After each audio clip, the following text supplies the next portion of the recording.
नमस्ते, मैं हूँ डॉक्टर रूपाली जैन और आयुर्वेद फॉर एवरीवन में आपका स्वागत है। आज के वीडियो में हम एक ऐसी आदत के बारे में बात करेंगे जो बताई तो गई है हजारों साल पहले लिखे हुए आयुर्वेद के ग्रंथों में, लेकिन उसकी सबसे ज़्यादा ज़रूरत आज के समय में है। अगर आप आपके दिन भर के समय से सिर्फ 5 या 10 मिनट इसके लिए देते हैं तो आपको इसके बहुत अच्छे रिजल्ट्स मिलेंगे। बीमारियों को प्रिवेंट करने के लिए, यहाँ तक कि बीमारियों को ठीक करने के लिए बहुत अच्छी चिकित्सा है और इसे आप घर बैठे कर सकते हैं।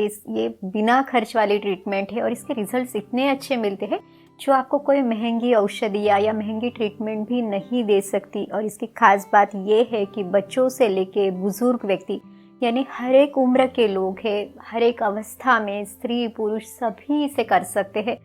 तो चलिए इस वीडियो में इसकी पूरी जानकारी लेते हैं। चरक ऋषि ने चरक संहिता इस ग्रंथ का जो 5वां अध्याय है यानी जो मात्रा शितीय अध्याय है, इसमें एक सूत्र में एक श्लोक में पादाभ्यंग के बारे में बताया है। अब देखिए पादाभ्यंग, इसमें 2 शब्द है, पाद और अभ्यंग। पाद एक संस्कृत शब्द है, इसका अर्थ है पैर, तो पैरों में अभ्यंग यानी तेल या घी की मालिश आपने करनी है। जो वाग्भट ऋषि है उन्होंने भी दिनचर्या अध्याय में अभ्यंग का बहुत ज्यादा महत्व दिया हुआ है। वो कहते हैं अभ्यंगम आचरेत नित्यम, यानी जो अभ्यंग है तेल की मालिश है वो हमने हर रोज करनी है। अगर आपके लिए हर रोज इसे करना पॉसिबल नहीं है तो शरीर में ऐसे 3 स्थान हैं जहाँ पे आपने तेल जरूर लगाना है। तो वो कहते हैं शिर श्रवण पादेशु तम विशेषेण शीलयेत, यानी सिर पर यानी स्काल्प में आपने तेल लगाना है, कानों में आपने तेल डालना है और पैरों के तलवों में भी आपने तेल लगाना है, जिसे पादाभ्यंग कहा जाता है। तो इस वीडियो में हम जानेंगे कि पादाभ्यंग करने से आपको क्या क्या फायदे मिल सकते हैं, इसे रोज करना क्यों जरूरी है, किन किन बीमारियों में ये फायदेमंद है, इसे करने की सही विधि क्या है, आपने इसे कैसे करना है, कब करना है या किसने इसे नहीं करना है। तो इसकी पूरी जानकारी हम इस वीडियो में लेंगे। पूरी जानकारी के लिए हमारे साथ बने रहिए और अगर आप चैनल पर नए हैं, आपने चैनल को सब्सक्राइब नहीं किया है तो आयुर्वेद की सही जानकारी के लिए चैनल को सब्सक्राइब भी जरूर कीजिए।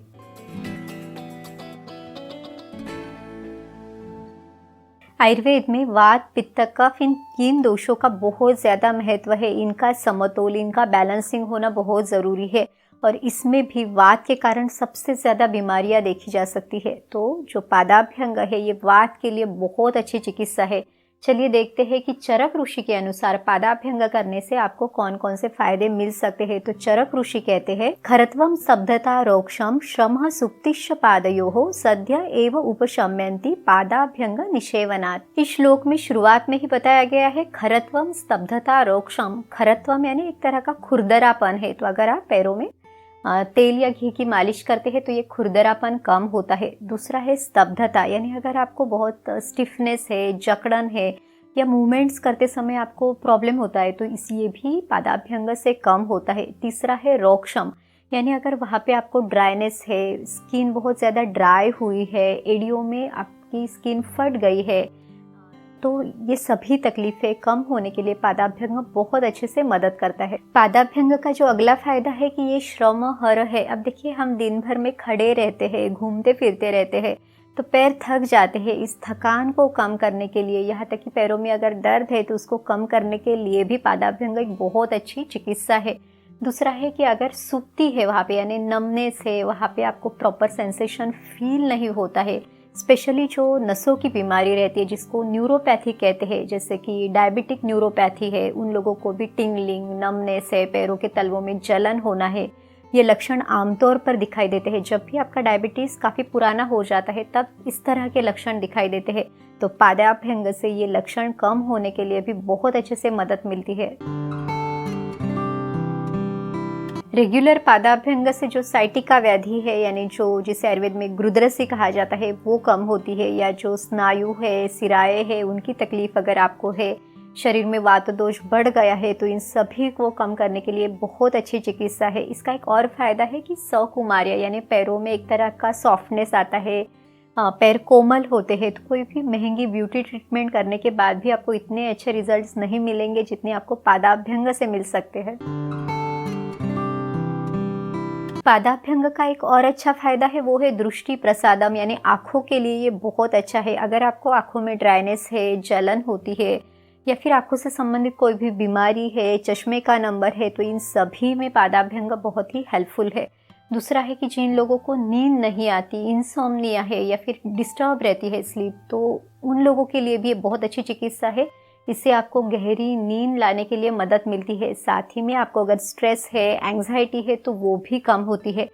अब देखिए, जब भी वात का यानी वात दोष बढ़ता है तो वात के कारण जो चंचल या अस्थिर गुण बताया गया है वो भी बढ़ता है, और इसी से मन अस्थिर होना, कंसंट्रेशन ना रहना या फिर बहुत ज़्यादा सपने आना ये भी दिखाई देता है। तो पादाभ्यंग से नींद भी अच्छी होती है और आपका जो स्ट्रेस है, एंग्जाइटी है वो भी कम होती है। पादाभ्यंग करने के लिए आप तेल या घी यूज़ कर सकते हैं। तो अगर आपके शरीर में वात दोष बढ़ा हुआ है या फिर सर्दी का मौसम है यानी ठंडियों का सीज़न है, तो उस समय पे आप तेल की मालिश कर सकते हैं। इसमें तिल का तेल है या तो सरसों का तेल आपने यूज़ करना है। लेकिन अगर आपके शरीर में पित्त दोष बढ़ा हुआ है, पित्त के कारण आपको जलन होती है, शरीर में ऐसे बहुत बर्निंग सेंसेशन है, तब आपने गाय के घी की मालिश करनी है। अब इसमें आप कुछ मेडिकेटेड ऑयल्स भी यूज़ कर सकते हैं, जैसे कि पित्त दोष के लिए आप शतधोत घृत यूज़ कर सकते हैं या फिर चंदन बला लाक्षादी तेल है, एक क्षीरबला तेल है, तो ये तेल भी आप यूज़ कर सकते हैं।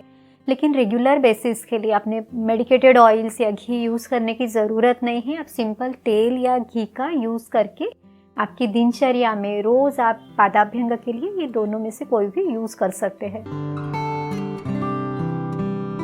चलिए अब देखते हैं कि पादाभ्यंग करने की विधि क्या है। ये एक बहुत सिंपल प्रोसीजर है, आप इसे आराम से कर सकते हैं। तो इसके लिए पैरों के तलवों में तेल या घी आपने लगाना है, अपने पूरे तलवों में, यहाँ तक कि आप ऊपर से भी इसे लगा सकते हैं। और फिर आपने इसे जेंटल मसाज करनी है, बहुत ज़्यादा रगड़ के करने की ज़रूरत नहीं है।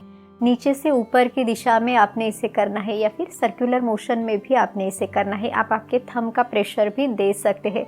आप इसे हाथ से करें या इस तरह का जो पादाभ्यंग यंत्र है ये भी आप यूज़ कर सकते हैं, या अगर आपके घर में कांसे की कटोरी है उससे भी आप इसे कर सकते हैं। इसके पहले भी हमने एक पादाभ्यंग के बारे में वीडियो डाला हुआ था, तो उस वीडियो के कमेंट में हमें बहुत सारे लोगों ने पूछा है कि इस तरह का ये जो कटोरी है ये हमें कहाँ से मिलेगी। अब देखिए, ये जो मैंने लिया है ये कम से कम 10 या 12 साल पहले लिया है, लेकिन आज भी आपको ऑनलाइन ऑप्शंस के थ्रू ये मिल जाता है, तो आप चेक कर सकते हैं। अगर आप घी लगाते हैं और इस तरह के कांसे की कटोरी से मालिश करते हैं तो बहुत काला रंग सा निकलता है, तो इसमें चिंता करने की ज़रूरत नहीं है।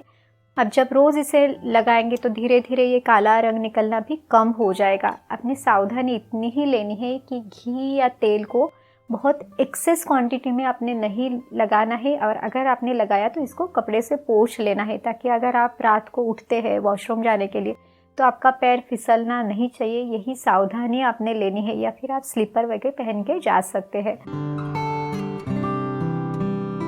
अब देखते हैं कि आपने इसे कितनी देर तक करना है। तो मिनिमम 5-5 मिनट आपने दोनों पैरों के तलवों में इसे करना है। अगर आपके पास समय है तो 10-10 मिनट भी आप कर सकते हैं। अब इसे अपने दिन में कौन से समय पे करना है, तो आप इसे कभी भी कर सकते हैं, लेकिन 2 समय सबसे ज़्यादा अच्छे हैं। जैसे कि आयुर्वेद में जो अभ्यंग बताया जाता है दिनचर्या में, तो तब आपने नहाने के पहले पूरे ही शरीर पर ये तेल की मालिश करनी है, तब आप पादाभ्यंग भी आप कर सकते हैं। उसके बाद उपटन लगा के नहाना है। लेकिन जब आप इसे रात को सोने के पहले करते हैं तो इसके और अच्छे रिजल्ट्स मिलते हैं, क्योंकि रात को आप जब इसे लगाते हैं तो ये तेल या घी ज़्यादा देर तक पैरों में रहता है। इसके और फ़ायदे मिलते हैं। नींद अच्छी लाने के लिए, स्ट्रेस कम होने के लिए भी ये और अच्छे से मदद करता है। अब देखते हैं कि पादाभ्यंग किसने नहीं करना है। तो देखिए, वैसे तो ये बहुत सेफ और सिंपल प्रोसीजर है, इससे कोई साइड इफ़ेक्ट्स नहीं है, फिर भी आपने थोड़ी सी सावधानी लेनी है। तो जब भी ऐसे होता है कि आपको अजीर्ण है, अपचन है, यानी खाना ठीक से पचा नहीं है, या आयुर्वेद के अनुसार जब शरीर में आम दोष बढ़ जाता है या कफ बढ़ा हुआ है, कफ के कारण आपको सर्दी खांसी जैसी कोई तकलीफ है, या आपने अभी अभी पंचकर्म कराए हैं जैसे कि वमन, विरेचन, इस तरह से शरीर शुद्धि की जो क्रियाएं हैं वो अगर आपने कराई है, तो उस समय पे आपने पादाभ्यंग नहीं कराना है। बाकी सभी लोग इसे कर सकते हैं, सभी उम्र में, सभी मौसम में, स्त्री पुरुष दोनों इसे कर सकते हैं। इस तरह से आज की वीडियो में हमने पादाभ्यंग की पूरी जानकारी ली है। आप भी इसे करना आज से ही शुरू कीजिए, आपको इसके फायदे ज़रूर मिलेंगे। उम्मीद है ये वीडियो आपकी मदद ज़रूर करेगा। अगर आपको ये वीडियो अच्छा लगा तो एक लाइक ज़रूर कीजिए। तो चलिए फिर मिलते हैं अगले वीडियो में। आयुर्वेद को अपनाइए, स्वस्थ रहिए। नमस्ते।